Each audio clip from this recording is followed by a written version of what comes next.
దేవుడు చెప్పింది అది కాదు. దేవుని సమయాన్ని దేవునికి ఇవ్వు, తర్వాత నీ ప్రయత్నం లేకుండా నీ పని చేయమన్నాడు.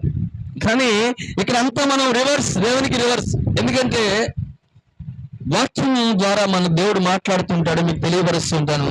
119వ కీర్తన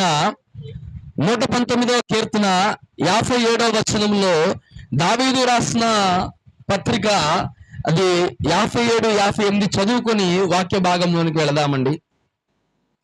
ఎవరైనా తీసిన వాళ్ళు, చదవగలిగిన వాళ్ళు చదవండి. యెహోవా నీవే నా భాగము, నీ వాక్యమును అనుసరించి నడుచుకుందునని నేను నిశ్చయించుకొని ఉన్నాను.